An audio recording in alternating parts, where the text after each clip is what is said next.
త్వరలో నరేంద్ర మోడీ అమెరికా వెళ్ళబోతున్నారు. ఈ లోపుగా భారత్ మీద విపరీతమైన విషం చిమ్మి వస్తున్నాడు రాహుల్ గాంధీ.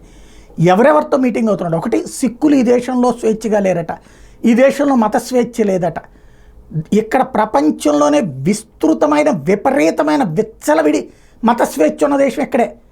ఈ దేశంలో మెజార్టీ మతస్థులైనట్టు హిందువులను అవమానిస్తూ, హిందూ దేవీ దేవతలను అవమానిస్తూ మాట్లాడే వాళ్ళకి అండగా నిలబడేటటువంటి వ్యక్తి రాహుల్ గాంధీ. అలాగే హిందువులని ఉగ్రవాదులుగా చూపించే ప్రయత్నం చేసేటటువంటి పార్టీ కాంగ్రెస్ పార్టీ. ఇవాళ అట్లాంటిది చివరికి అక్కడ ఎవరెవరితో మీటింగ్ అవుతున్నాడు? పీఓకేలో కీలకమైనటువంటి భారత్కి వ్యతిరేక వ్యవహారాలు నడిపేవాడితో అక్కడ కూర్చుని మీట్ అవుతున్నాడు.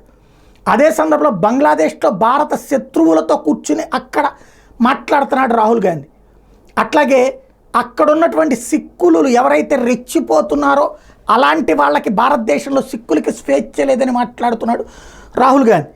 మరొక వైపున రాహుల్ గాంధీ మీట్ అయిన వాళ్ళలో ఇల్హాన్ ఒమర్, ఎవరైతే అమెరికాలో భారత్కి వ్యతిరేకంగా పెద్ద ఎత్తున ల్యాబింగ్ చేసేటటువంటి ప్రజాప్రతినిధి, ఇట్లాంటి వాళ్ళందరితో మీటింగ్ అయ్యేటటువంటి రాహుల్ గాంధీ బుద్ధి వంకరా లేకపోతే దేశాన్ని నాశనం చేసే అధికారంలోకి రావాలనుకుంటున్నాడా? అదే తేలాల్సి ఉంది.